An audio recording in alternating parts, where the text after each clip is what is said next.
Hello and welcome to the Smite Draft League. We've got Immortal Division action. We've got Sunbreakers versus the Oathkeepers. On the left side, you'll see those Oathkeepers. On the right side, with RemarkableWolf at the top, you'll see the Sunbreakers. I'm Anthony Malum, and I've got Fenyx with me. How we feeling today, Fenyx?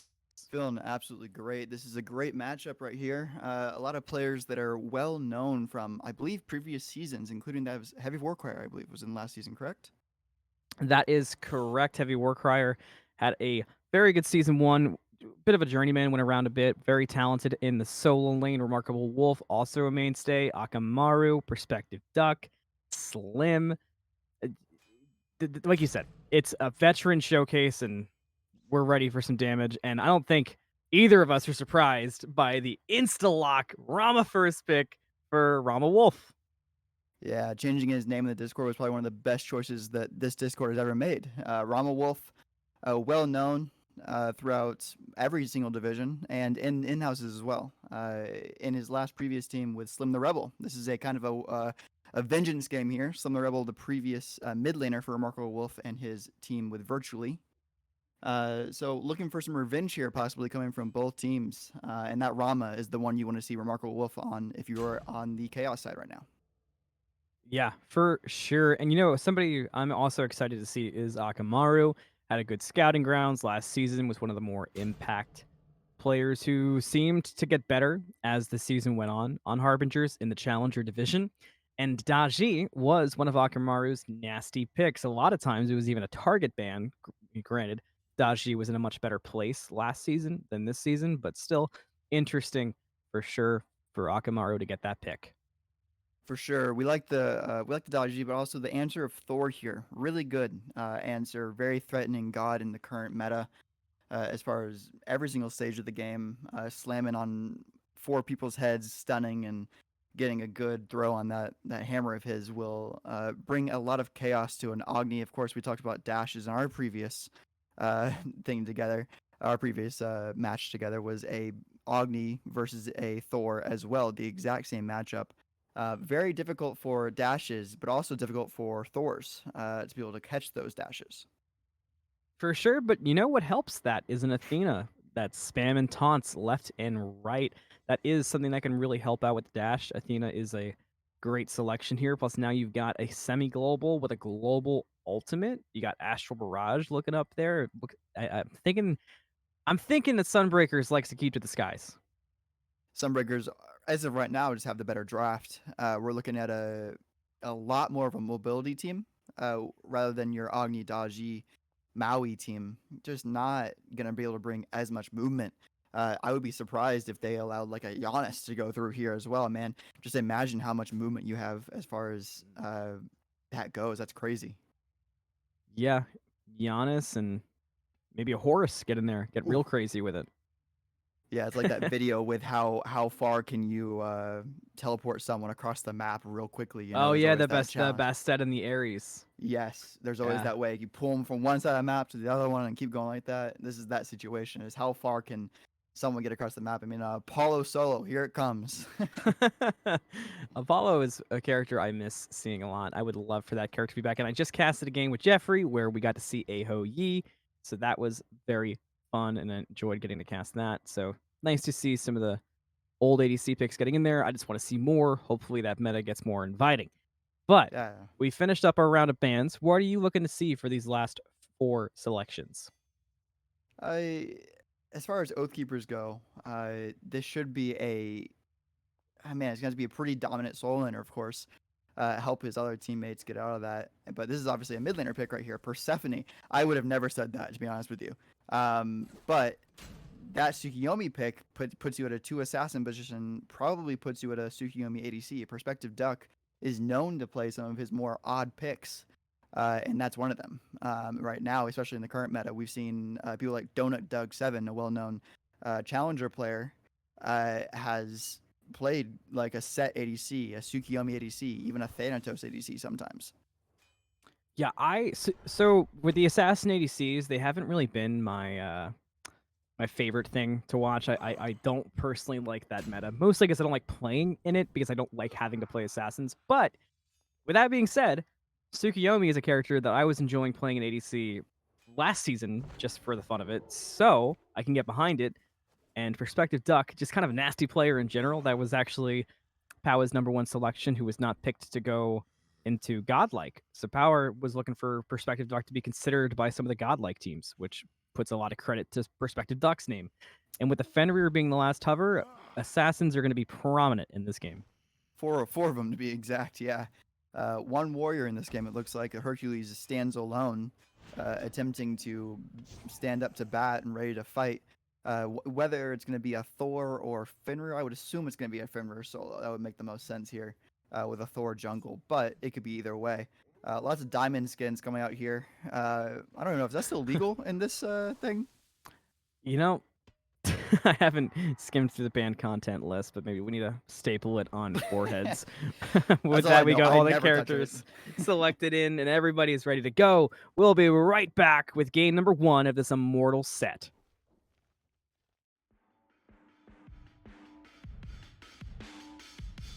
I could get drunk off the lights of a city, late night phone calls just to say you miss me, but you don't. No, you don't. Drop my phone now, that shit's broken. 2 a.m. and I'm lost in Brooklyn, missing home. I know you don't. When we were on, I'd always thought we would make it, but now you're gone. Baby, you're a ghost. I'm caught up in a landslide, mental on the low end. When I used to feel alive, now there's a hole in the city, can't feel shit. Where do I go? Cause I know you don't feel this. Can't catch a break for God's sakes. Feel like I'm waking up and I'm caught in the wake. Yeah, I know this is my funeral on parade. I did it to myself cause I always thought you would feel the same, and I know you don't. Drunk off the lights of a city, late night phone calls just to say you miss me, but you don't. No, you don't. Drop my phone now, that shit's broken. 2 a.m. and I'm lost in Brooklyn, missing home. I know you don't. Let's hit the brakes. I'm pulling out the parachute, jumping out the plane. You had it all in front of you, nothing feels the same. It's crazy what love can do, even crazier when it's not coming back to you. You say you need space, so I gave you all the states. Every night a different place. Used to think we're getting close, and now we're drifting away. And all I can say is that I'm feeling wasted. I could get drunk off the lights of a city, late night phone calls just to say you miss me, but you don't. No, you don't. Drop my phone now, that shit's broken. 2 a.m. and I'm lost in Brooklyn, missing home. I know you don't.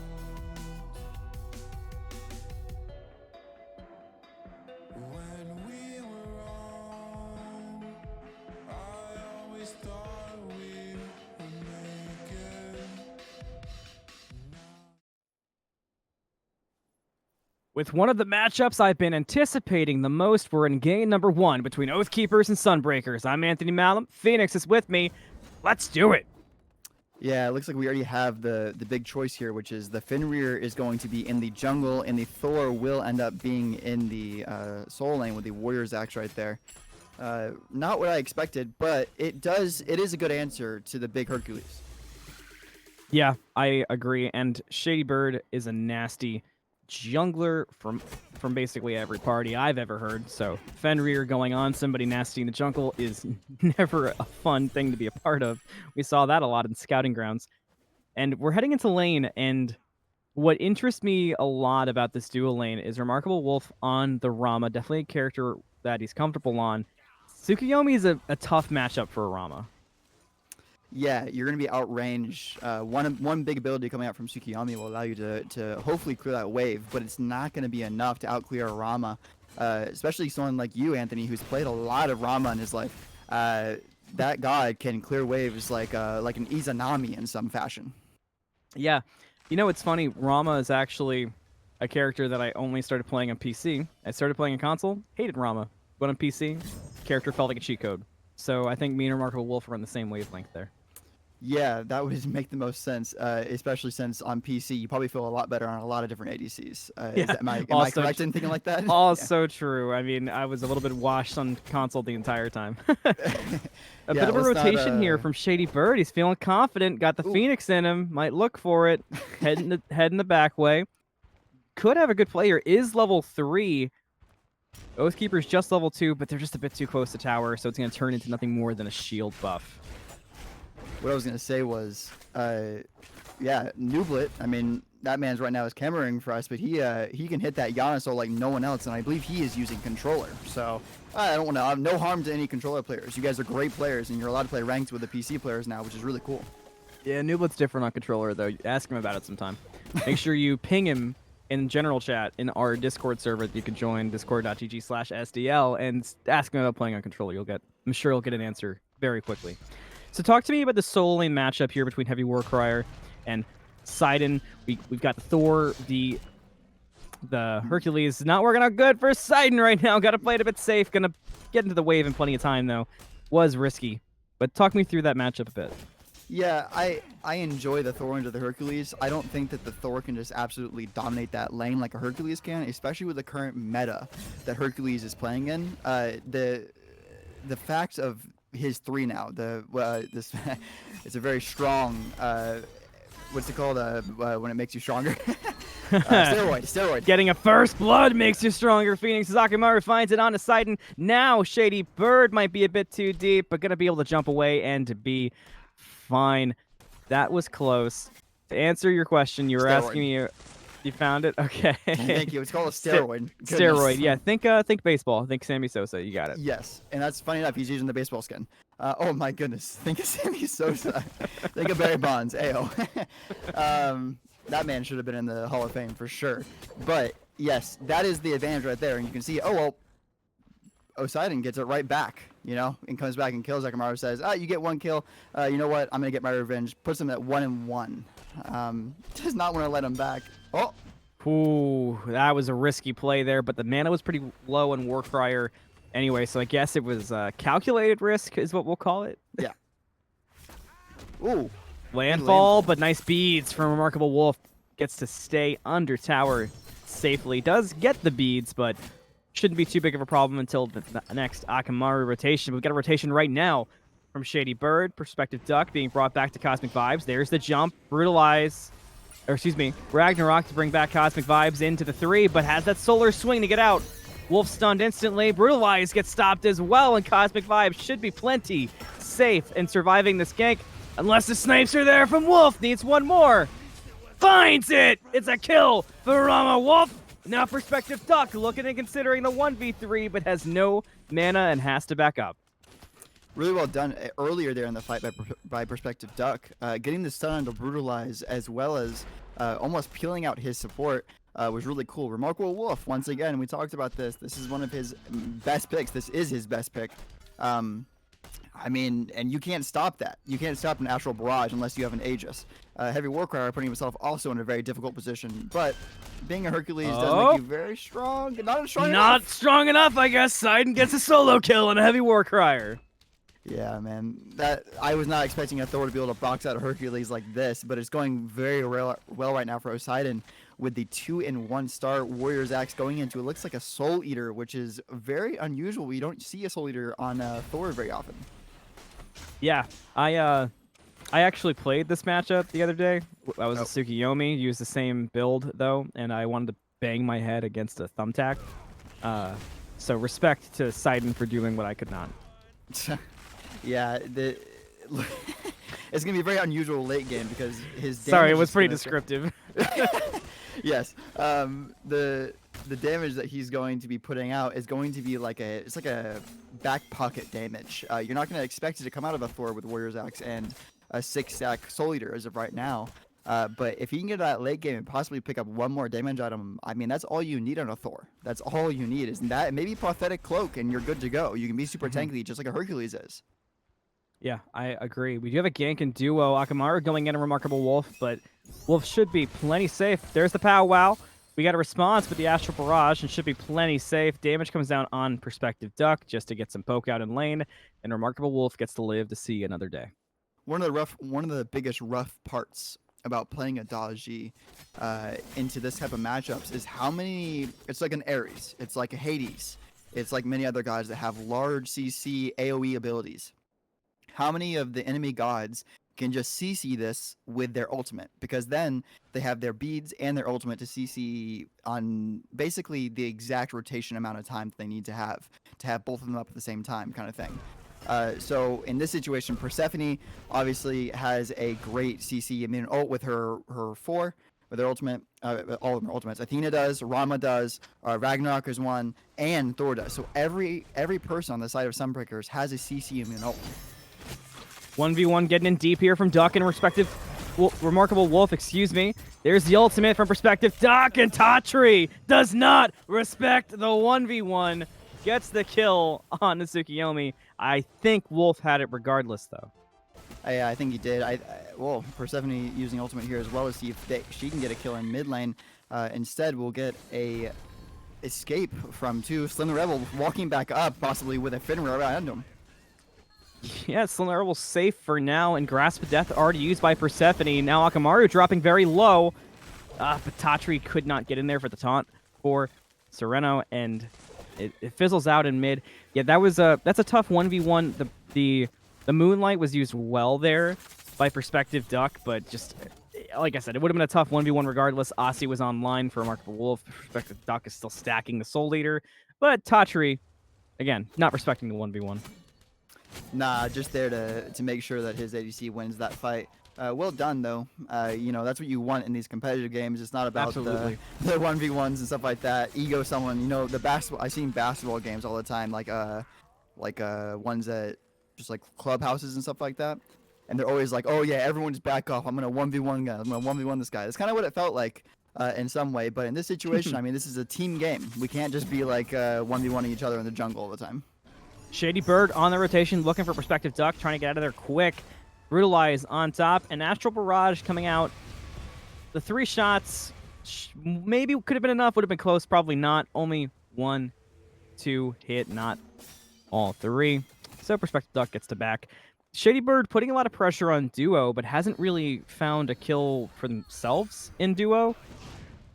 So that's a tough break for Fenrir, right? You want to get those ganks online early. You want to get that pressure on one side of the map and really open up your jungle to be free-flowing and force their jungle to try to keep up with you.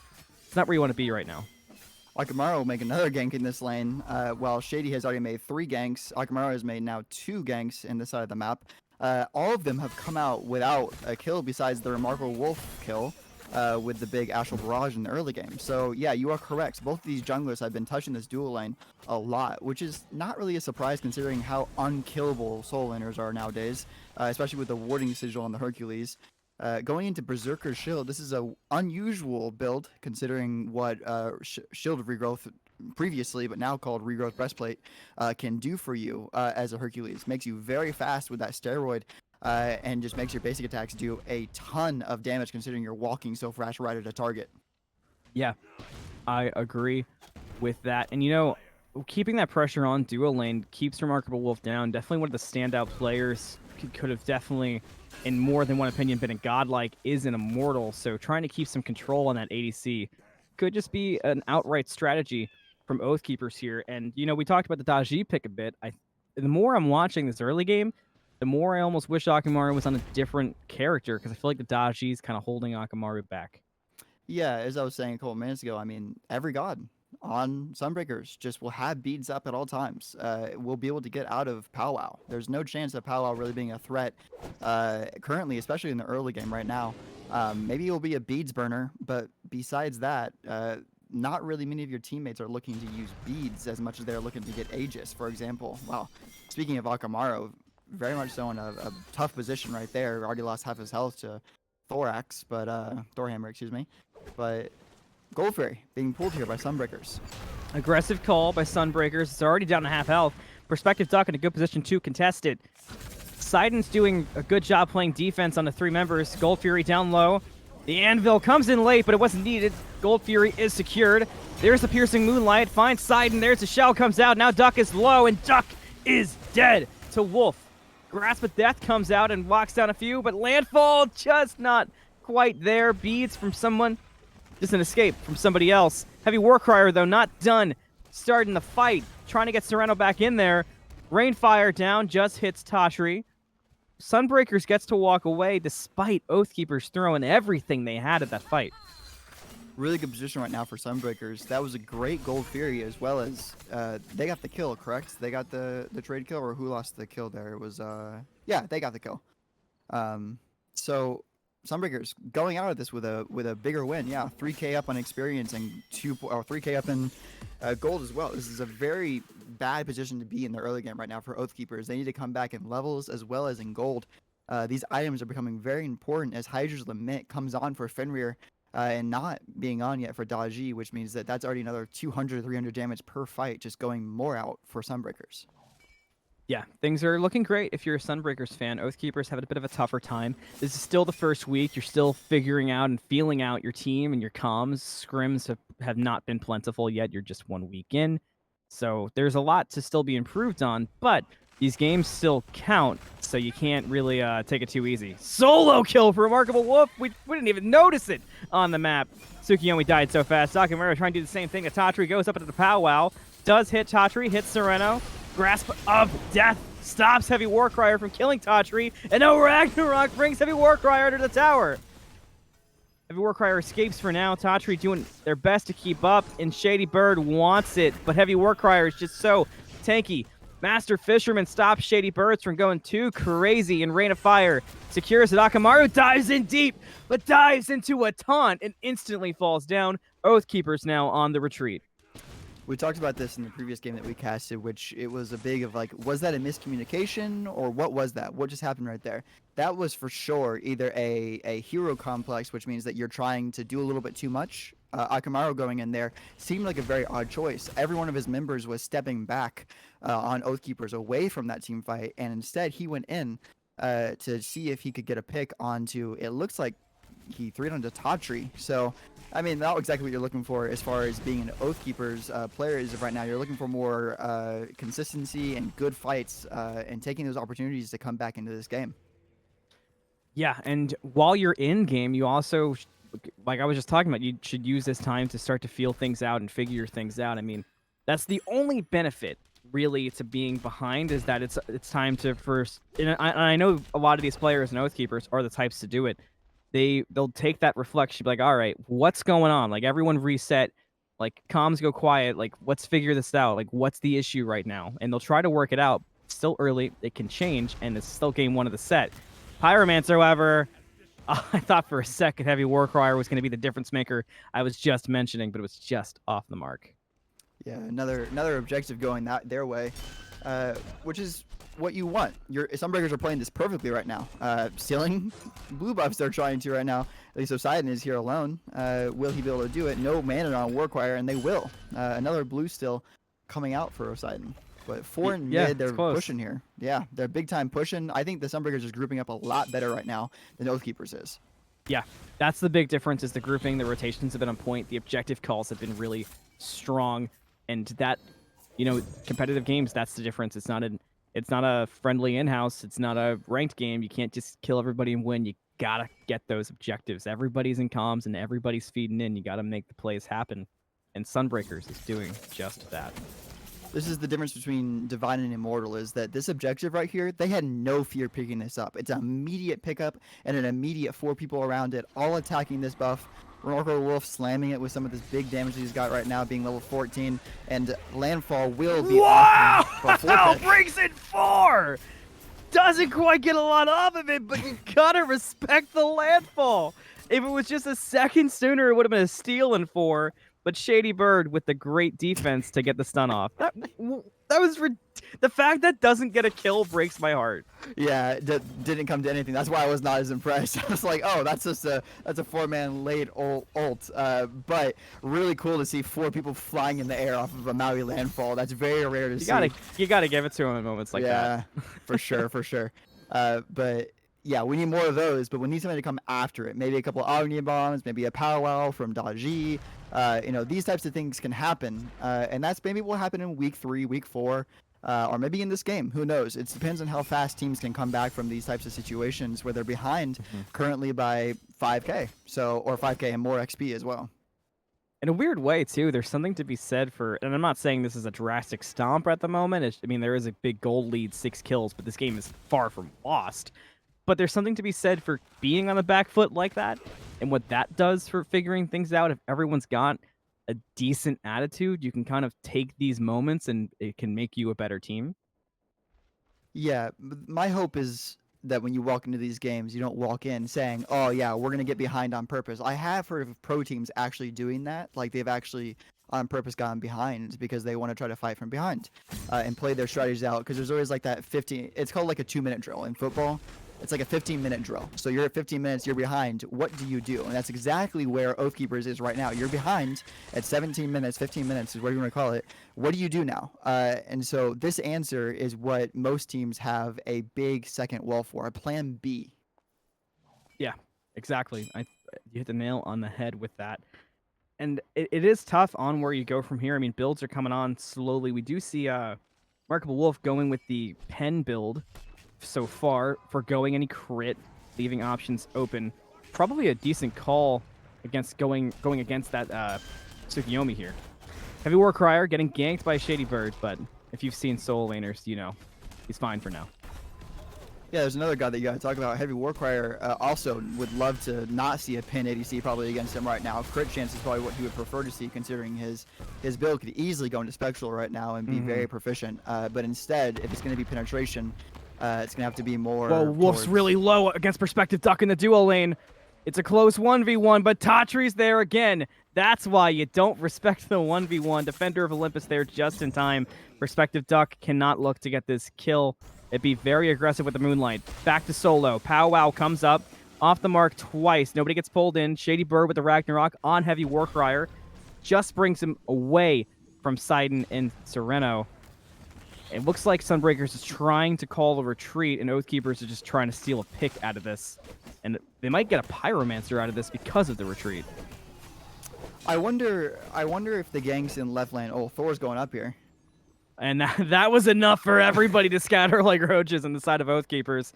And Poseidon goes right down on top of HeavyWarcrier, and big damage comes out. Landfall brings in 2, but there's no follow-up right away from Slim the Rebel. They're just going to keep backing up and trying to play the retreat, and it will cost CosmicVibez his life.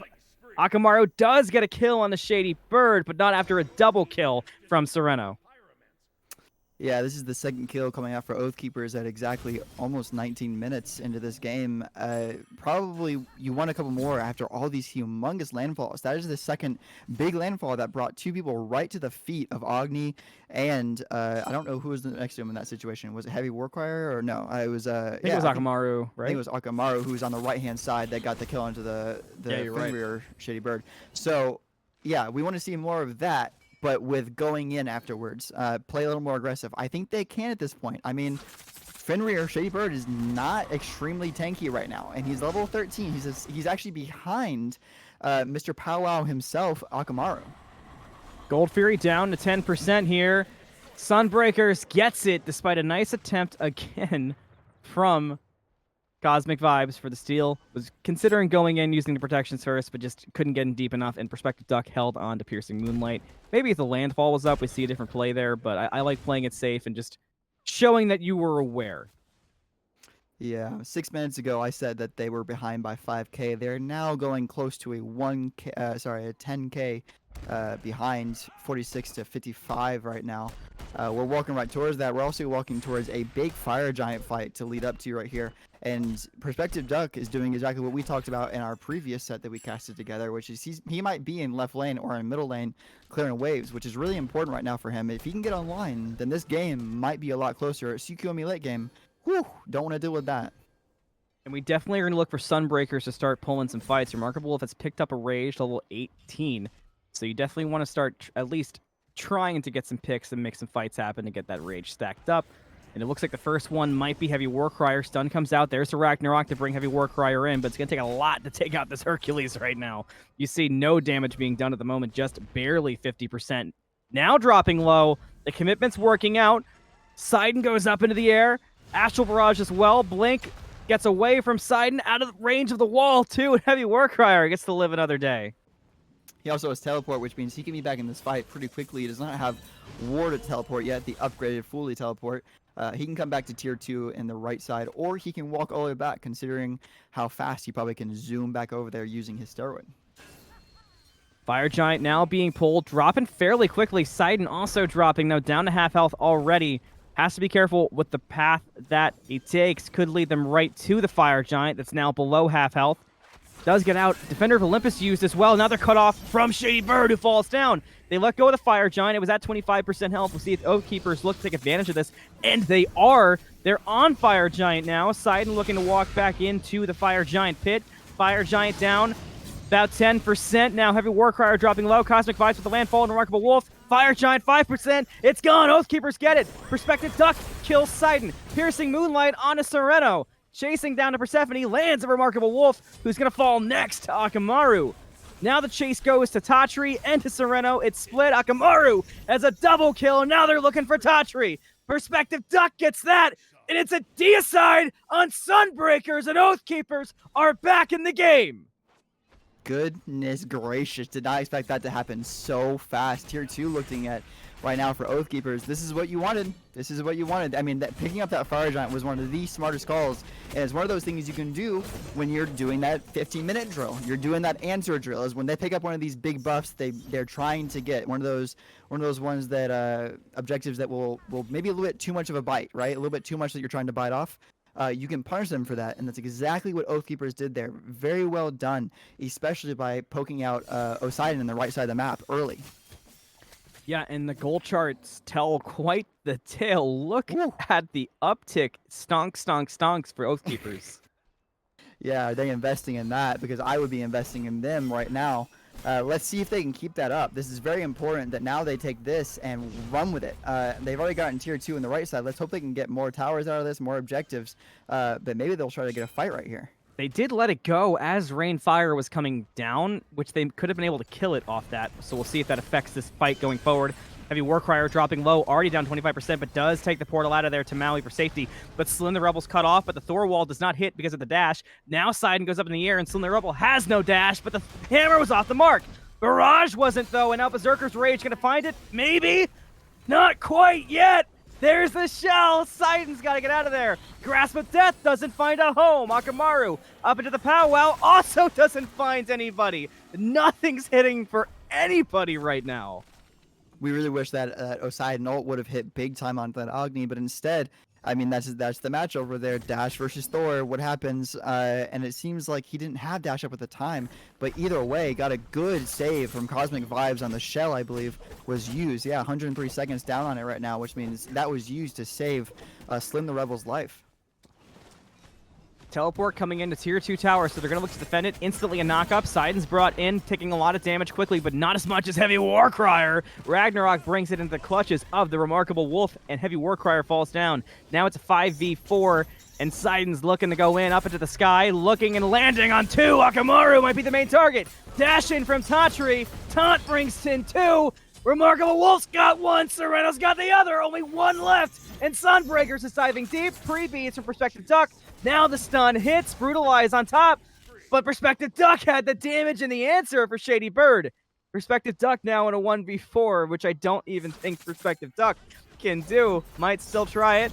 Blink in from Poseidon. Gets the stun, but not more than that. Tower falls down. Wolf dashes in. Tatri taunt off the mark. And this could turn into a Fenyx quickly for Sunbreakers. If they can get this, that would be big, but I think HeavyWarcrier being up right now, as well as Cosmic and Akamaru, all the team coming up for Oathkeepers very quickly, will push them just to go ahead and go get this Gold Fury. SuperSereno missing the mark with death right there. Yeah, it was close. That probably would have led to a death for Respective Duck, who is being so courageous, just up in the front lines, looking to try to make a play happen. Poseidon, though, playing defense for this Gold Fury pull, which is down to 10%, should fall any second now. Primal Fury goes to Sunbreakers. HeavyWarcrier trying to see if there's any picks to be made, but there's just none there. Sunbreakers is already back safely. Yeah, being a person that has played with a lot of these players in this game right here, including that of like RemarkableWolf and Perspective Duck, the two ADCs, this is a very odd thing for a team. The two ADCs are very big shot callers and very big on being aggressive and being able to be at the fight and get kills. They hold high and held in high regard what they do on that stat line. So right now, Perspective Duck is constantly telling his team when he has opportunities and when he thinks the team has opportunities, which is usually the job of like a solo or a support. But that's the cool thing about these two teams is that these two teams have ADCs that are very vocal and very strong. That is very unique. I'm also used to ADCs kind of just doing their own thing. They do their own thing for 20 minutes.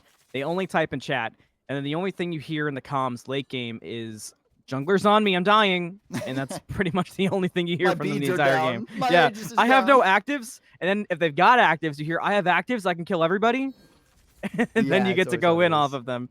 Fire Giant being pulled down to half health. Slim getting slightly poked out. Poseidon has to go up into the air for safety this time, so cannot look to make a play off of it. Fire Giant down to 25% health. Does go in on a Slim the Rebel and half healths him. Sunbreakers gets the Fire Giant. A Slim's dropping low quick. Poseidon's on top, but can't quite find the kill still. Slim might be able to get away from this. Double tap off the mark. Berserker's Rage doesn't hit either. RemarkableWolf's got a kill. Slim ends up killing Poseidon. So now we've got jungle down, solo down for Oathkeepers. Sereno kills Hercules. Double kill for RemarkableWolf.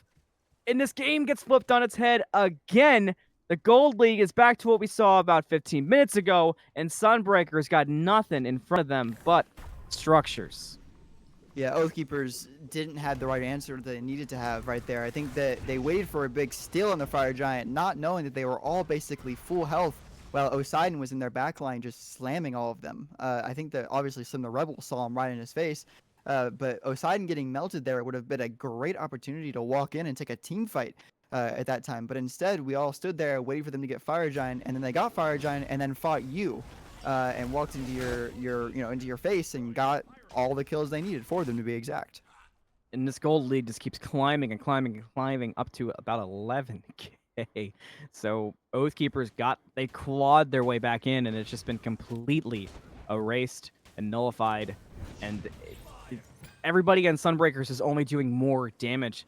RemarkableWolf just sold off that Death's Toll. Gonna look for what I would assume would be a Executioner or a Deathbringer here. I would go with the Executioner and rock with the 2 crit, and it's not looking good for Oathkeepers. Yeah, there's another situation that I'm seeing. Our Hercules HeavyWarcrier has built a Spirit Robe. There is a reason that Hercules is being picked up every single time by Ragnarok. A Magic's Blessing would have been beautiful there for him instead of the Spirit Robe. I understand it's more protections on the Spirit Robe, but right now what you need is that CC immunity, so you're not the first pick in every single team fight for Ragnarok. Yeah, I agree with that. That would have been the smart way to go. I mean, HeavyWarcrier has definitely become, oddly enough, has become a target. Because you would think normally with solo lane, you kind of got to ignore them almost and just try to work around them. But HeavyWarcrier has been a main focus of Sunbreakers. It has worked out great for them. Because once HeavyWarcrier is gone, they have no defense against the onslaught. Yeah, CosmicVibez can only do so much. This is not a Yamoja. This is not a Geb. This is not a extremely high peel god. Obviously or high like save and health god type of person. The bubble is awesome. The teleporter is awesome on Maui, but it's nothing like a Geb shield or an Earthshaker or anything like that. You know, there's nothing that's as good as a great shield around your body that comes in 1 second to save your life. Yeah. For sure. Oathkeepers, things are looking grim. Gonna look for the Fenyx defense. All the towers are gone. Sunbreakers, on the other hand, might look to just clean things up, farm up, finish builds, finish levels, get the Fury, and set up to take EFG, and then potentially the game alongside it. Oh man, you talked about Akamaru in the early game, and I think that I would have to go in and comment on that again, which is that this team, the Oathkeepers, can have a really strong defense here. They can hold. The only person that's not as strong at holding as all the others would be Akamaru and the Daji, not the highest defense level god as far as it goes. Much more offensive. Every single ability in Daji's kit is made to just murder someone, not to do anything else besides that. Obviously, most junglers are like that, but if you have like a Susano, for example, Susano can knock 5 people up and do something absolutely crazy without them even knowing that's going to happen to them within a split second. Not like Powwow. Powwow takes a long time, gives people opportunity to get beads and things like that. But wow, speaking of Akamaru, Yeah, they're looking for the pick.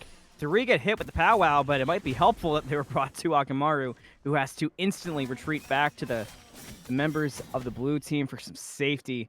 Now, Oathkeepers are going to just look to try to contest this EFG, but it's going to be a dangerous contest at that, and the EFG is dropping quick.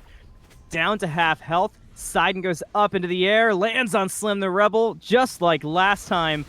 There's the grasp of death. Sunbreakers gets the Fire Giant. Excavate was not on time. Akamaru kills Poseidon, but we'll get the damage done. Astral Barrage comes out, but Phantom Shell stops it in its tracks. Could not pick up the kills, but you can find that one. Slim the Rebel falls to SuperSereno. ShadyByrd with the Ragnarok onto HeavyWarcrier, who is down. It's a rampage for RemarkableWolf. 5v3 EFG could be GG. wow. I told you, man, HeavyWarcrier keeps getting pinned by that Ragnarok. Would have loved a Magi Shelter right there, probably. And once again, Poseidon, I mean, walked in front of 4 or 5 of them, and just nothing happened. And they get that Fire Giant easily, and possibly get the Titan due to that. Here we go. It's a 4v3 for the Titan in the throne room, and it's dropping quick. Akamaru goes in, gonna look for RemarkableWolf, but gets deleted instantly by ShadyByrd. There's the landfall, brings in 3. Phantom Shell comes out. Defender of Olympus gonna be used on the Titan. RemarkableWolf almost in the fountain because the Master Fisherman gets shut down. 25% health on the Titan. They're still fighting. Piercing Moonlight will bring him into the grasp of death. CosmicVibez kills Tatri, but it's not in time. Set goes the way of Sunbreakers, and then we have a lot to break down. We'll be right back with the desk to talk about what we just saw.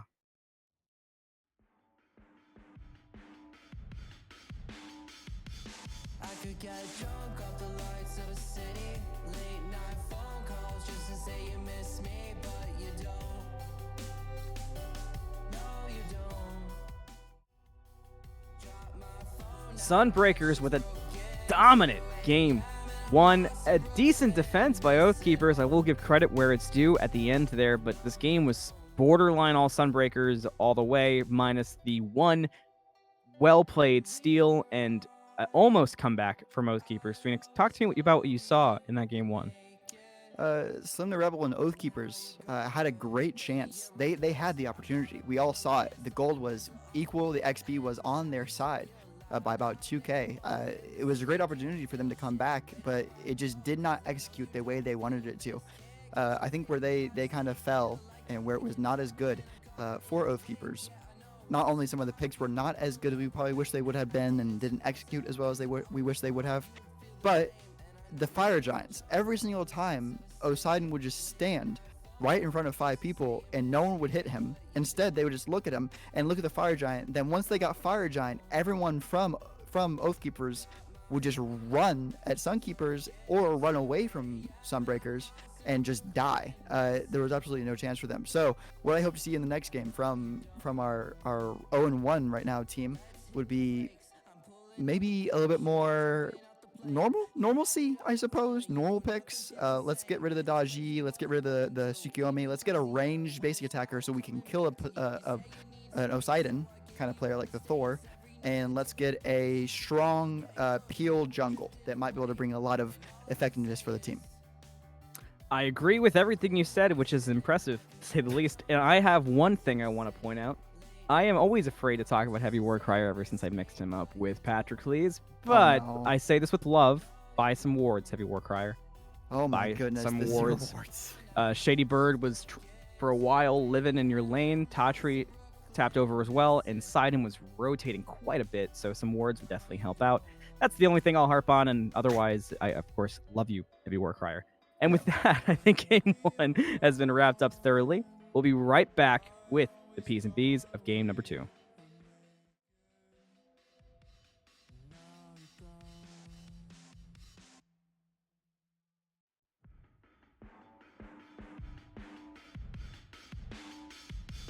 I could get drunk off the lights of a city. Late night phone calls just to say you miss me, but you don't.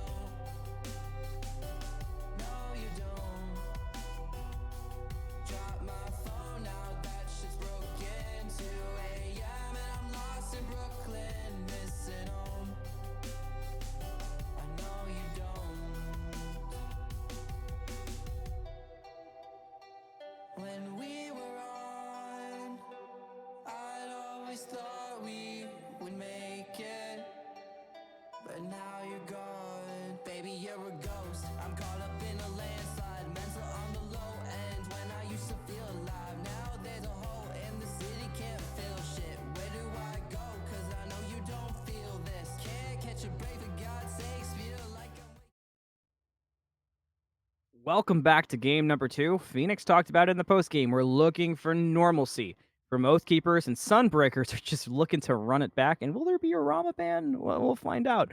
Welcome to game number 2. I'm Anthony Malum. He is Phoenix. Let's start talking.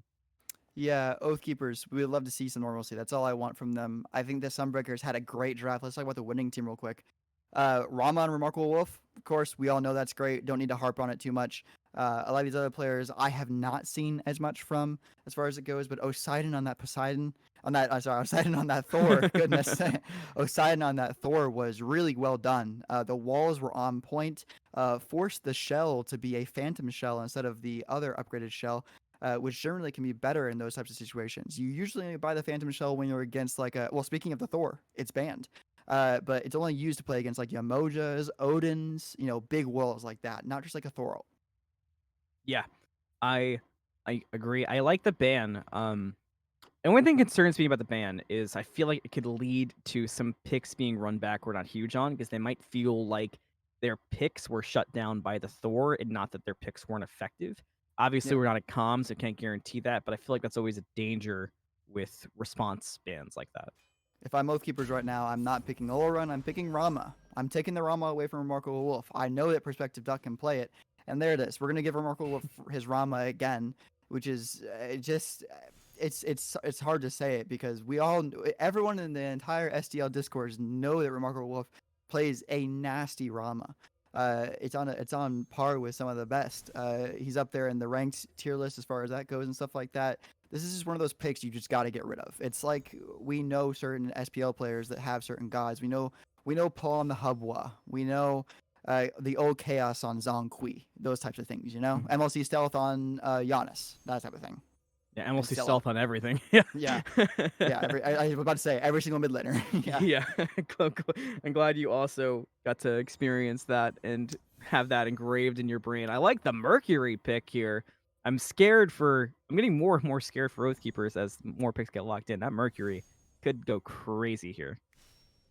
If I was on Oathkeepers right now, I would be begging for a coach or someone in the Discord, the captain, to be like, okay, guys, this is what we got to do. This is a Geb game for me here. This is already 2 crit gods. We know what Rama's going to build. This is a Geb pick right here. Otherwise, it's probably going to get banned. I know that Geb is not meta right now, but just pick the Geb, cancel the crit, make it not really a thing, and you'll be in a better position as far as this game already goes. It's a smart pick. I want to talk about Akamaru a bit because we talked about the Daji pick. I like the Lancelot. That gets locked in. That's just what I was going to say. In Scouting Grounds, Akamaru played Thanatos. I think that was the first time I ever saw Akamaru play Thanatos, and it was crazy. Almost got a penta, almost got 30 kills. Mm-hmm. I mean, granted, it was one of the later Scouting Grounds games, so it was a bit mismatched, but still, I mean, you can't deny 29 kills on a Thanatos. And I feel like Akamaru is a player who thrives off of feeling confident in the jungle and taking the aggressive plays because Akamaru has great mechanics. The Lancelot does open that up, so I really like that pick. Yeah, I obviously we were not the biggest fans of the Daji pick last game, and I think that this Lancelot may be what we need. An Athena coming out again. This is just the same dual lane, just back again. I mean, that's scary. The dual lane was pretty dominant, coming from Sunbreakers. So the Oathkeepers have got to have a big answer as far as a jungler. Obviously, the Akamaru Lancelot pick here might be that answer, but we have yet to see. Just a better pick. You're correct, though. Just generally, on a flat statement, a better pick for right now. Yeah, and there's also no doubt that both of these teams are two of the better teams in Immortal. I mean, we released the caster predictions. These two teams were on a lot of the casters' lists, myself included, yourself included. Mm. So it's not an easy matchup for either team. So it's not harping. It's you gotta figure something out because a matchup like this, 7 weeks from now, could be a playoff matchup that you've got to get through if you want to win the finals, and you've got to be able to handle it then. It's coming to a difficult point. I understand the Ao Kuang. I'm looking at the bans again, just kind of going to go back to this because I think that Mercury and Arama belonged in one of these spots. They banned all 3 mage ADCs on the side of Sunbreakers, which makes sense. Besides the Ula run, and we forced the Mage ADC on the Ula run. Here's the thing about Ula run is that we know that RemarkableWolf is not gonna play Ula run. He's gonna play the Rama if it's open. And so we first pick our ADC when we know what they're gonna pick, and they're not gonna. If they take the Ula run mid, that's good for our team. So we don't want to pick this Ula run right now. Instead, we want to put that to the back half and probably pick a more prominent jungler, such as the Lancelot, or a more prominent mid laner, because Slim the Rebel did very well in the Agni surviving last game, actually. The Thor was dunking on his head the entire game and got through about 4 or 5 of those dunks. So put Slim the Rebel on something he's comfortable with, or put HeavyWarcrier on something that he's comfortable on in solo lane, whether it's the Kakolin, which is still open, or the Guan Yu, which was still open before it was banned here in the second phase. And I think those are your choices for your first pick instead of an all run, because we know what RemarkableWolf's going to play. We do, and if you take the Rama away, if it had been banned, going back to season 1, which is obviously I haven't seen RemarkableWolf playing too much in the off season. Going back to season 1, it definitely went Rama, and then if Rama was taken or banned, it was Heimdall, a Kernanos, or an Ishtar. So those were the most common picks. There may have been a Cupid in there once. I'm not entirely sure. So you can kind of control what's selected, and for the most part, maybe the exception being Ishtar. I mean, Kernanos is also still good. They're a bit more easy to deal with than the Rama when you've got someone who's good on it. So I definitely agree that could have been controlled a bit more. I do want to talk about the Thoth pickup, because that kind of goes crazy here. I'm pretty excited to watch that.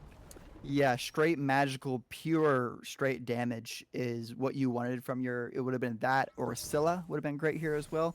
Morgan Le Fay would have been good, but Thoth is probably your best choice because you have the crit stacked on top of massive magical damage. If you were the solo laner being HeavyWarcrier on this side of on the Oathkeeper side, you're already thinking about what your build's going to be. It's going to have to be a little bit different here, because a Hades solo is going to come out as well, which makes the magical damage on this side of Sunbreakers just that much more dangerous.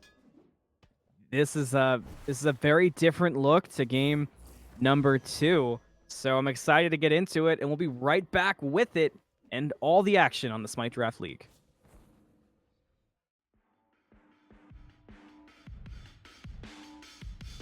I could get drunk off the lights of a city, late night phone calls just to say you miss me, but you don't. No, you don't. Drop my phone out, that shit's broken. 2 a.m. and I'm lost in Brooklyn, missing home. I know you don't. When we were on, I'd always thought we would make it, but now you're gone. Baby, you're a ghost. I'm caught up in a landslide, mental on the low end. When I used to feel alive, now there's a hole in the city, can't feel shit. Where do I go? Cause I know you don't feel this. Can't catch a break, for God's sakes. Feel like I'm waking up and I'm caught in the wake. Yeah, I know this is my funeral on parade. I did it to myself cause I always thought you would feel the same, and I know you don't. Drunk off the lights of a city, late night phone calls just to say you miss me, but you don't. No, you don't. Drop my phone out, that shit's broken. 2 a.m. and I'm lost in Brooklyn, missing home. I know you don't. Let's hit the brakes. I'm pulling out the parachute, jumping out the plane. You had it all in front of you, nothing feels the same. It's crazy what love can do, even crazier when it's not coming back to you. You say you need space, so I gave you all the states. Every night a different place. Used to think we're getting closer, now we're drifting away. And all I can say is that I'm feeling wasted. I could get drunk off the lights of a city, late night phone calls just to say you miss me, but you don't. No, you don't. Drop my phone out, that shit's broken. 2 a.m. and I'm lost in Brooklyn, missing home.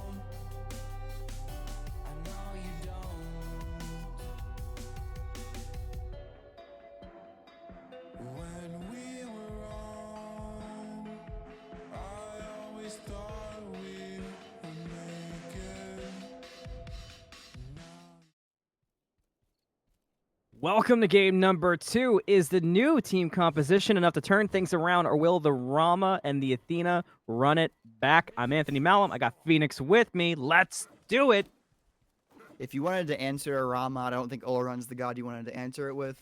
I keep harping on this, and I'm so sorry, Oathkeepers, but you're gonna have a hard time. Think about Rama's kit and think about Olrun's kit.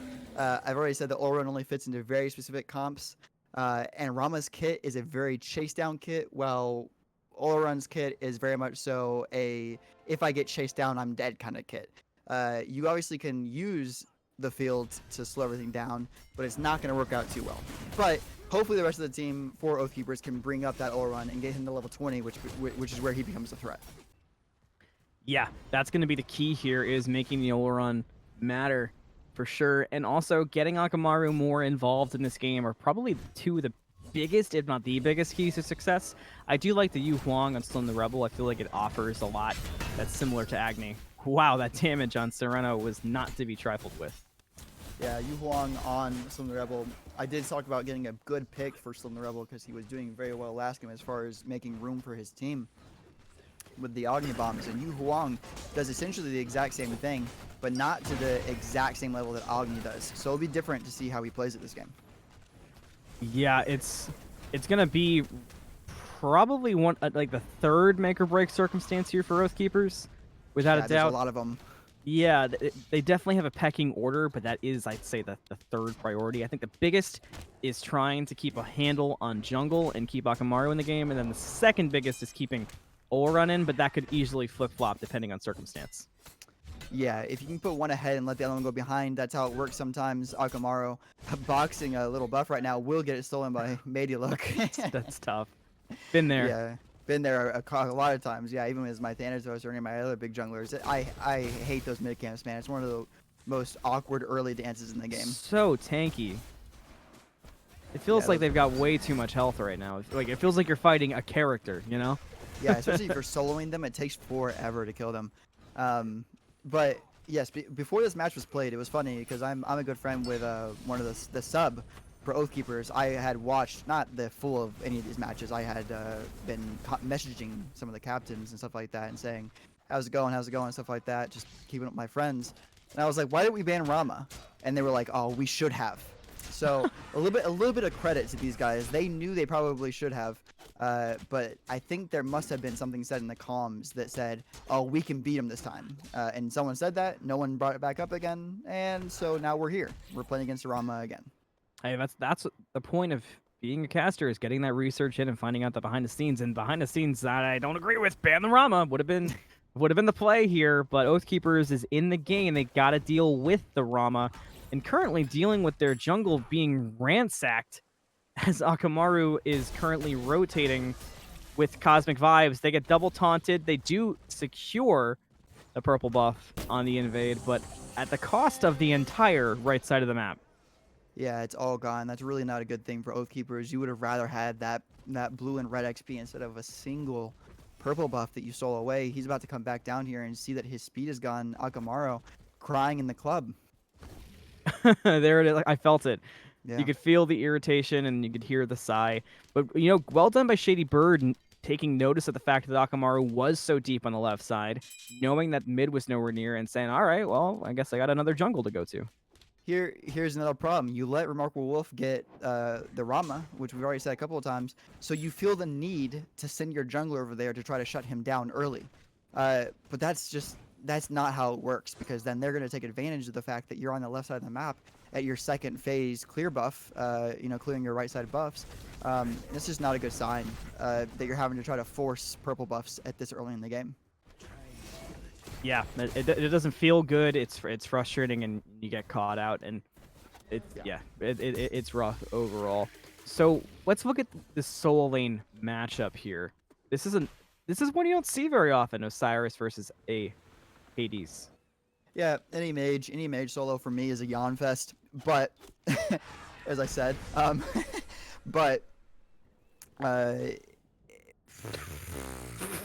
HeavyWarcrier just back. Goodness gracious. Clearing wave, I guess you can do that, but For me, this is going to be, he's going to do Pillar of Agony. Osiris is going to ult out, and it's over, right? Like, it's that type of lane. Of course, if Poseidon can get into a good position, looks like he might be going either Tablet or Book of Thoth here. So he's looking for some damage in the early game, along with the, sorry, what's the anti-heal item that's in solo? Tainted Steel. Tainted Steel, thank you. That is really a really good pickup against Osiris, especially one that possibly could be going into some future lifesteal. But ShadyByrd here again for the blue buff. This is not good. This is where Akamaru is supposed to be right now, helping with his soul lane, clearing these buffs. Where's he going back to left lane? Heading back over as RemarkableWolf is trading with Perspective Duck, but Wolf's very deep in his own jungle, so very safe, already at the tower. This is going to turn to a purple invade, but a Defender of Olympus is up. CosmicVibez rotates as well. Two-man taunt in. Blink from Akamaru on RemarkableWolf. Sanctified Fields comes out. Will clean up Tatri, but Wolf will be safe, and now you've got a rotation from Sereno. Perspective Duck has the first blood, but there might be more. They don't get the purple buff with the ultimate from Sereno. Cleaned up and secured by the Thoth. Because that is first blood, it makes it a little bit more worth it for Oathkeepers, but really, you lose all three of the right side buffs one more time. HeavyWarcrier beating up on Poseidon, putting him down to half health, but neither one of them have any mana. Sonic Boom will come up and land right onto HeavyWarcrier, but Special Delivery will miss. It needs barely one hit. There's Made You Look, and Poseidon gets the kill on the HeavyWarcrier. Another rough rotation over there into solo. And ShadyByrd just has the right side of the map on lockdown right now, and there's just not a lot you can do. Perspective Duck, though, putting good use of Oleron to erase these bastions. I think if you're Oathbreakers right now, you tell Akamaru, do not touch left side of the map anymore. We're done with that. Because you have your guy, Oleron, is one level ahead right now. But not exactly, but half and a quarter of a level ahead on to RemarkableWolf, which is what you want. Just let Perspective Duck do what he does now and deal with the right side of the map and bring your Osiris back into this game. HeavyWarcrier needs to be here for the late game, or else your Oleron's going to have a really hard time surviving. Yeah, I agree with that. It's definitely time to get the right side some attention. Things are calmed down a bit. We're 1-1. Goal difference just about 400. 8 minutes. But the feel is not great. Akamaru is trying to change it, but Sereno gets away with the dash. We have another rotation coming to duo, as well as CosmicVibez is lurking over. RemarkableWolf with the dash already. Master Fisherman pulls RemarkableWolf in, holding on to Purification Beads, leads to the demise of RemarkableWolf with the landfall. ShadyByrd could not get there in time. Yeah, really good. And a solo kill for HeavyWarcrier. 1 ounce of freedom, and HeavyWarcrier solos the Hades. Oh, Final Judgment. Has to find a mark, had the 360 around because of the joust, and couldn't find it. Sonic Boom, throw it for the kill. Now Defender of Olympus comes in. CosmicVibez is in trouble now. Tatri with the dash in. Taunt to follow. And ShadyByrd is hot on the trail. Turns to Perspective Duck. Sanctified Fields comes out. So now Mercury moving just a bit slower, but can still find it with the help of Sereno. CosmicVibez falls down. Now they want Perspective Duck, and Tatri's leading the way, and Tatri even gets a support kill out of the deal. Sunbreakers cleans up. Yeah, that was great. That's a cool team fight. That was a cool team fight to watch. Obviously, a lot of trades going different ways. The solo in the right lane immediately into a fight near the Gold Fury. And there's an opportunity here for the Sunbreakers to pull this Gold Fury if they want to, and it looks like they will. ShadyByrd goes in on Akamaru, who's only level 7 and is taking a lot of damage, and the taunt secures it. 2 kills for the support. Take them, Tatri. They're yours. And Sunbreakers now not doing the Gold Fury. Master Fisherman on ShadyByrd shouldn't really lead to much. Slim the Rebel would be in danger if he looks to push this. But Sunbreakers does not get the Gold Fury, so a tiny victory for Oathkeepers, but they'll take anything to stay in this game. Gold lead is actually looking good at the moment, but it's not spread evenly. No, it's not. It's for sure a lot less on the right-hand side of the map for the Oathkeepers right now. Slim the Rebel going down to about a core of health. Big ultimate coming out from Thoth will land right onto his head. Slim the Rebel will go down, telling his team, "Man, I just got soloed, but I'll come back and be a, be a Ao Kuang, a Yu Huang for the rest of the game." I was gonna say this is not about the Lancelot pick. This is about how he's playing the Lancelot. Akamaru has found himself on the left side of the map 3 times within the first 7 minutes of this game, and every single time it has not gone well. Besides the first time, which got him maybe an advantage of like 1 XP. Like that's about it. So Akamaru just obviously the pick was perfect, but the way he's executing it is not going as well as he wished it would.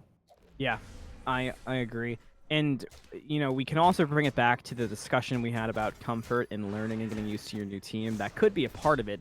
You're still figuring out comms. You mentioned that Perspective Duck is a ADC shot caller, and if my memory serves me correctly, Akamaru was one of the shot callers and Harbingers alongside the Tantalus. I'm not entirely sure. This was a while ago now, and I'm old. But Yeah.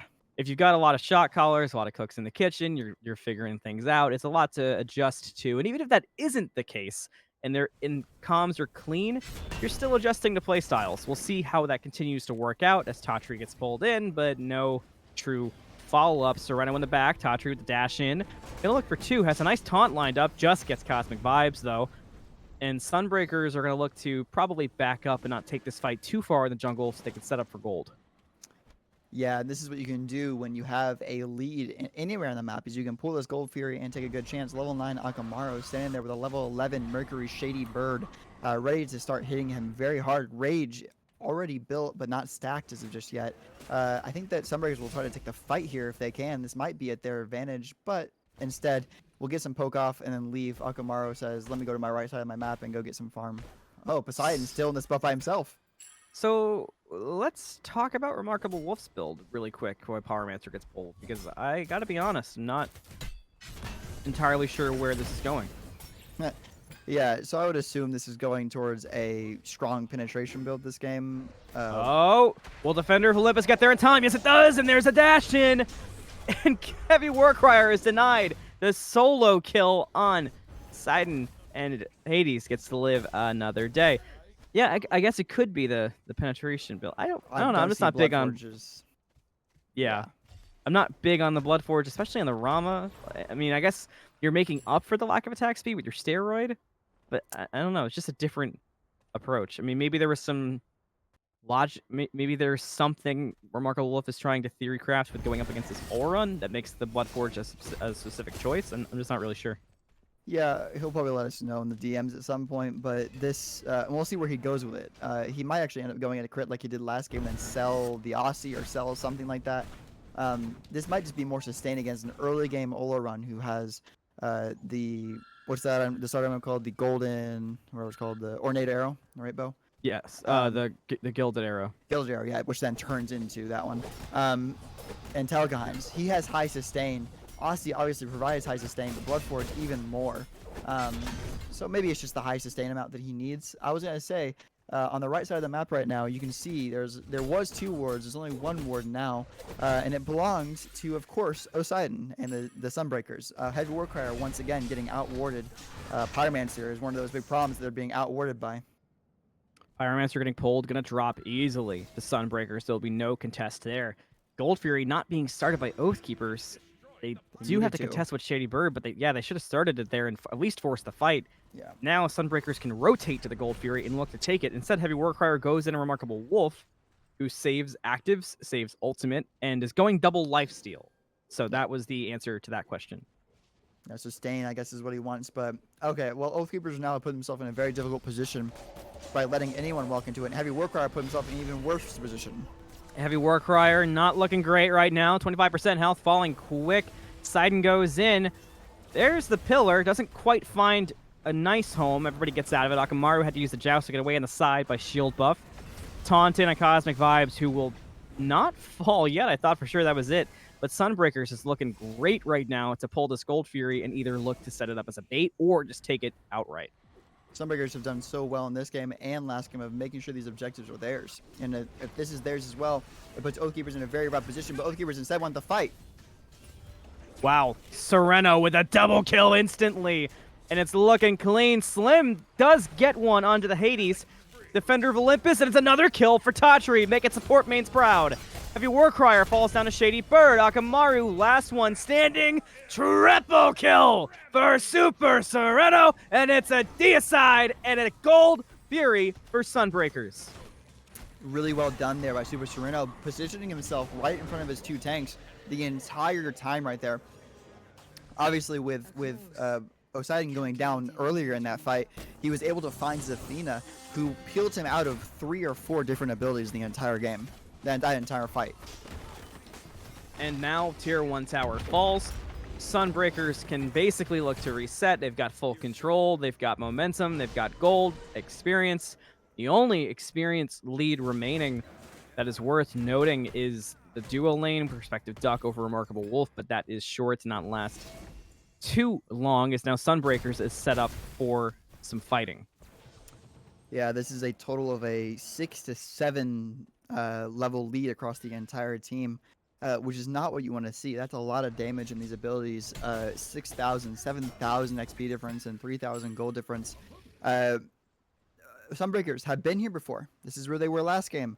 This time, if they can secure this first Fire Giant, I think it's just dominant play from them from now on. You really can't slow down this team is not slowable. Like it's very difficult to make them not do as much damage. Pillar of Agony coming out right here. Oh, the tech is crazy. Wait a second. HeavyWarcrier's falling low, and it's a dash and a kill. I didn't expect that. I was going to laugh about the totem secure turn into a kill secure. Will the double lifesteal pay off, or will the dash from Tatri save the day? Goodbye, Perspective Duck. It was nice knowing you. Sanctified Fields comes out. Astral Barrage hitting. Duck is okay for now. The Sonic Boom will secure it. No problem, if not a basic attack at that. Made you look not good. The portal's good! Is Perspective Duck gonna live this? Are you kidding me? If Oathkeepers gets one thing from this game, it's that victory. Sonic Boom to follow Akamaru. And Akamaru is gonna fall down. Defender Philippus comes down on to ShadyByrd. Sereno cleaned up the Akamaru kill. Now CosmicVibez back under the tower. Slim the Rebel to the side. In a weird spot as well, Tatri dashes in on Duck. And after all that, Duck dies to Tatri. Landfall brings in just Tatri. Phantom Shell comes out, so they don't care about the island. Bird killed Slim the Rebel, and they're taking a fight at Tier 1 just because they can. Sunbreakers is just in full control. 2-man taunt will lead to 2 men dead. Double kill for ShadyByrd. Tatri does fall, but not before the triple kill from ShadyByrd. There's no way, as I said, there's no way to stop this type of push when you have this type of team comp, especially with a fully stacked Rage on a Mercury hitting for over 400 to 500 a crit right now, as well as Serrated Edge, Golden Blade, just doing that area of effect damage with Golden. I don't know how you would answer this as Oathkeepers. You have to play so far back, but you desperately need farm. Going so far behind right now as far as gold and XP goes, I don't know what you're supposed to do besides take a fight that you think you might have an opportunity winning.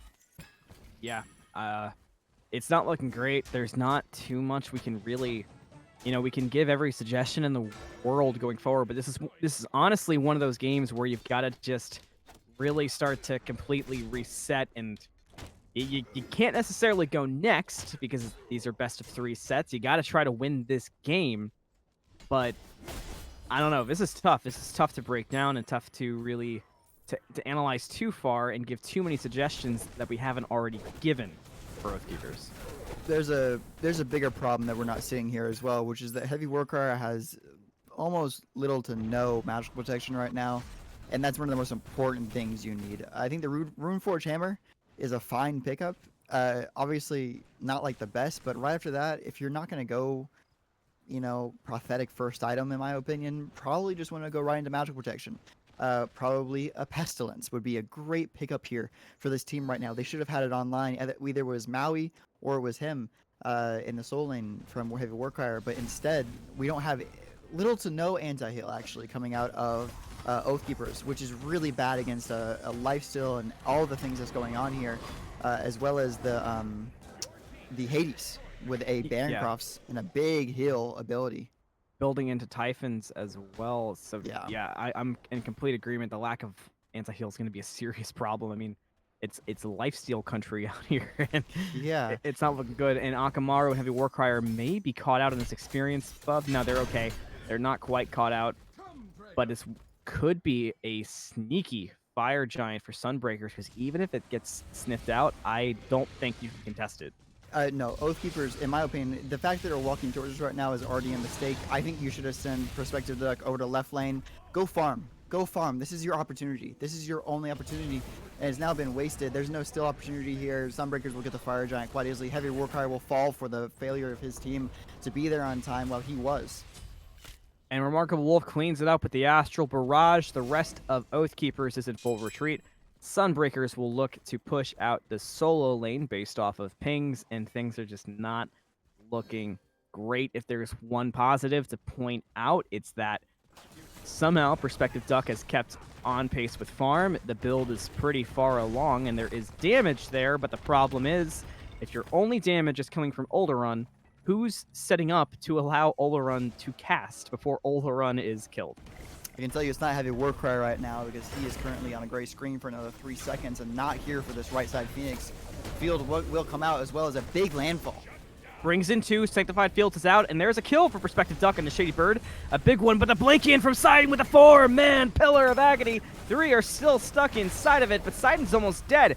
Tatri with the Defender of Olympus on top of Sidon probably was helping with the mitigations. Now they're getting pushed out by Oathkeepers, who are somehow mounting a defense against all odds there. It seems like Oathkeepers does have something in there. There's something there. They just gotta clean things up. Yeah, and that will come. You know, of course, in the next couple of weeks, this is a long season. This is not the only game, but you do have to start winning by about halfway through the season, or a little bit earlier than that. You have to start getting some wins on your belt, whether it's a 2-1 or a 2-0 or whatever it be, because those matches really count when it comes down to the end of the season for playoffs.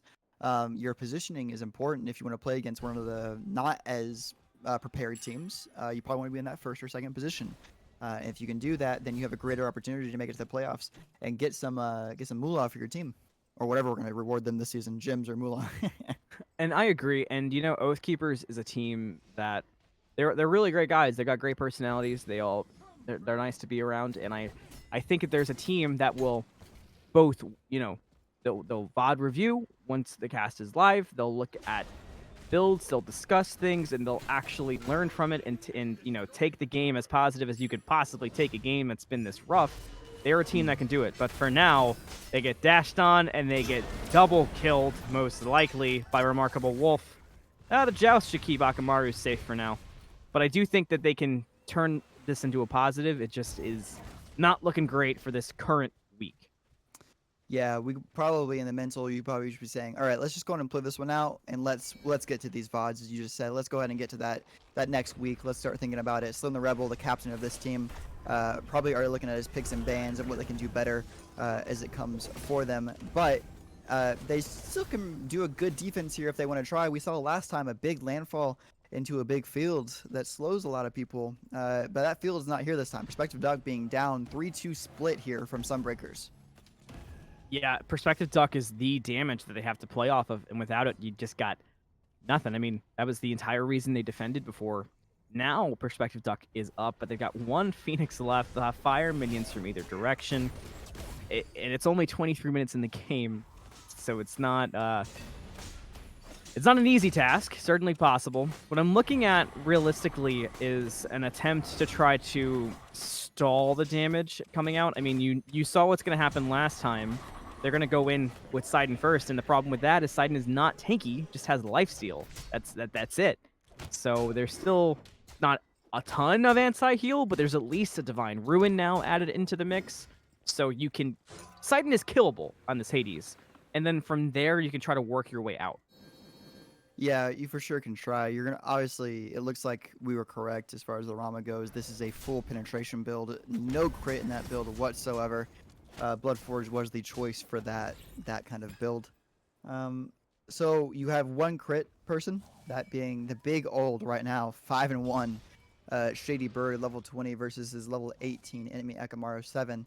If this can level out to be a 20 across the board kind of game, then there's an opportunity here, but you have to get there if you're Oathkeepers. And this Fire Giant's going to go down for free. This is a better choice coming from Oathkeepers this time, not to try to defend this Fire Giant with 2 pieces down. Yeah. You're probably looking at... You probably need 3 hard defenses. If you can get a deicide in one of them, you're probably looking at 2 hard defenses before you have any chance of being able to leave your throne room. Yeah, I like the build coming out of Slum the Rebel with the two, obviously the tablet and the Book of Thoth. I prefer the Thoth build, SuperSereno, going with the tablet first. I think that's much more important to get on earlier game. It's obviously dealer's choice, but I was just going to comment on that before we get into this last fight here because it looks like does one have 18 stacks and one has 20 stacks, so it's pretty close in all reality, but just my preference. We're still, oddly enough, barely in mid-game, and now all Fenyxes are down for Oathkeepers, and Sunbreakers definitely has an opportunity. It's got to find the right one.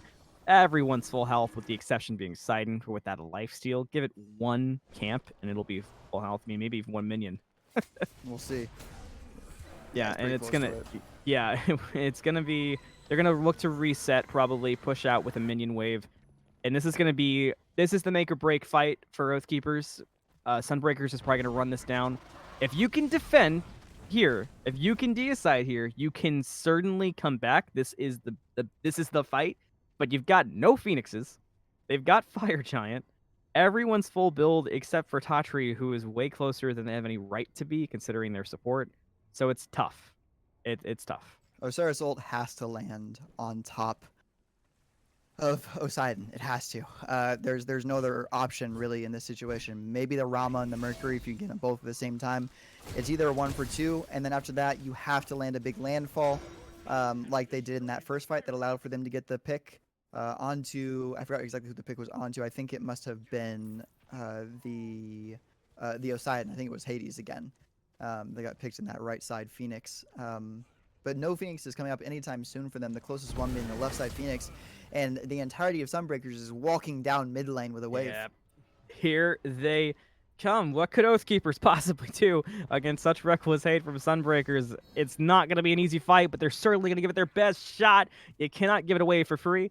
Sunbreakers is going to wait on this duo lane Fenyx. They've got a wave on its way.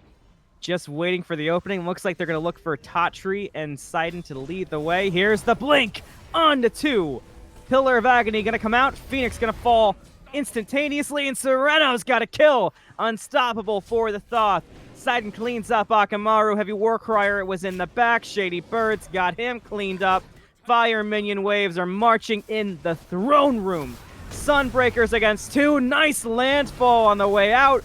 But you cannot stop the Sunbreakers this game. They take the set 2-0. We'll be right back on the desk to talk about what we saw before we move on.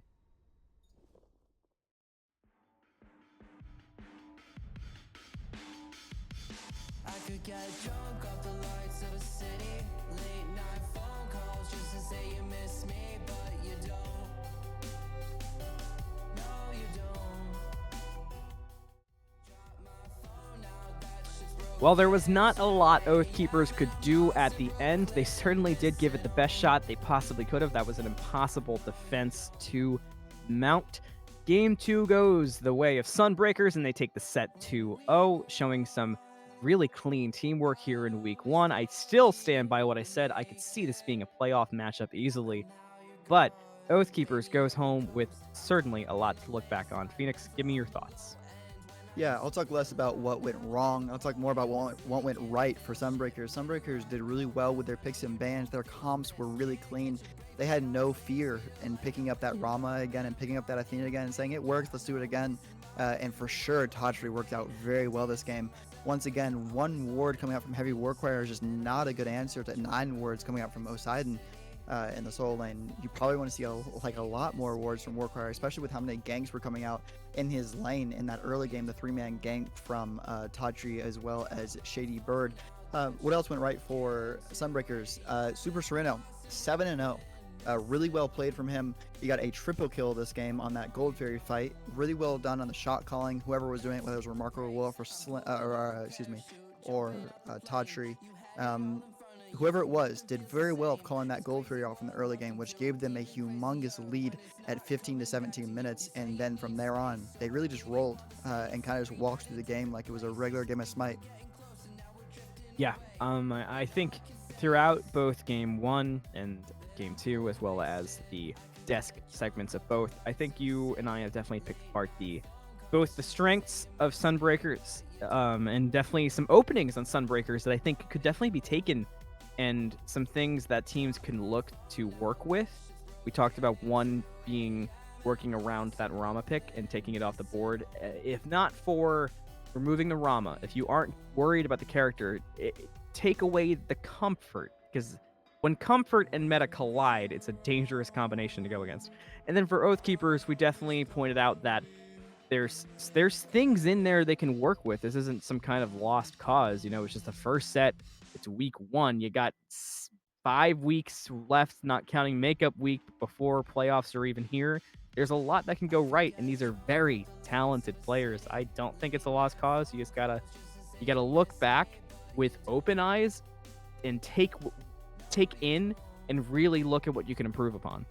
Yeah, I want to say that probably the Rama ban, we keep harping on it, but if we would have gotten that, I think this game would have been a little bit different, possibly. And maybe if we didn't pick the yellow one, we picked a more basic ADC, because we didn't really see a physical ADC from Perspective Duck, which is funny enough, where I think he might accelerate. I've seen him pick a lot of those types of gods and be able to blow people out immediately. So that would be cool to see him do next time, but it might have been a pride thing. It might have been a little bit of a we can deal with it, we can take care of it type of thing. And I think in the competitive scene and that kind of stuff, there is no pride in what your bans are. Don't worry about it. It doesn't really matter. You don't have to say, oh, we can deal with this. He killed us last game. He beat us last game with it really hard. We probably don't have to ban it this game. Obviously don't know the reason why, but as we were talking about with how competitive games are, about 1v1s and stuff like that, all the cheap stuff that happens in these games can happen. You can do all the cheap things. You can do all the things that are cringe, because that's what you're supposed to do. You're supposed to win games, and you have to do whatever it takes to win games. It doesn't matter how it makes you look, as long as you're not being a total jerk, of course. Don't be a vulgar piece of crap or anything like that.